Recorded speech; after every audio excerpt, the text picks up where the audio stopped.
My name's Dave Bremson with SafeMind, and we're about to hit the range, and we start every day at the range with our safety brief. And part of that safety brief is discussing the 4 rules of firearm safety, and not just laying out the rules by rote, but also understanding in context what do they mean. So the first one is treat every firearm as if it's loaded. Always treat it as if it's loaded. Even when I get my firearms from my safe, if I'm going to the range, I always touch it and I grab it and I pick it up as if it's loaded.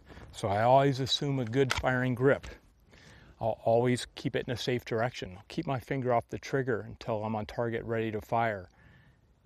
And also, I'm not going to point at anything that I don't intend to destroy.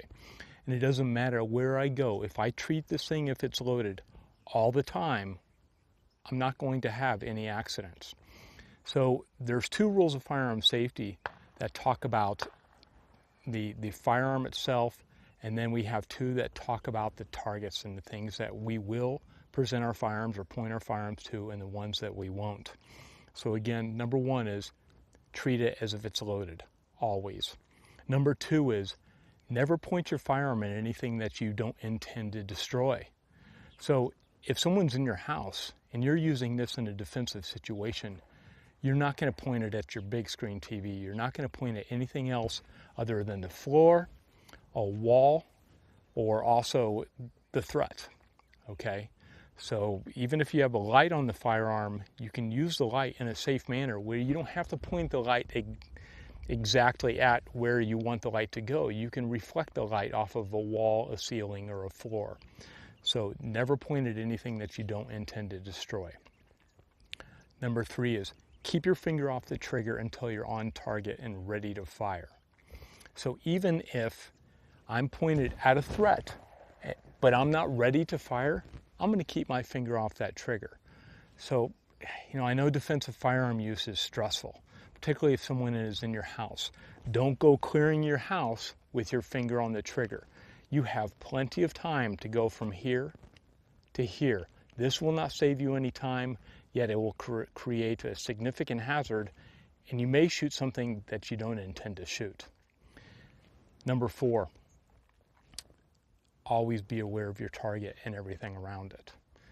Again, whether that's in your house and there's a threat, if you're out on the range, if you're out on public land shooting, always be aware of your target and everything around it, and be aware of your backstop.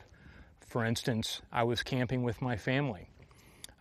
We started hearing gunfire fairly close by, and the sound of that gunfire was pointed in our direction. And next, we started hearing rounds coming through our camp.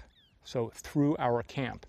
I put my family into a safe location, got them behind cover, behind some trees, and then I got in my vehicle and I went to where these people were firing. And it was a family, and they had a target on a tree, and they were trying to hit that target, and 50% of those bullets were not hitting the target or the tree. They were going through the woods to our camp. We had a little discussion about that, talked about a proper backstop, which is earth.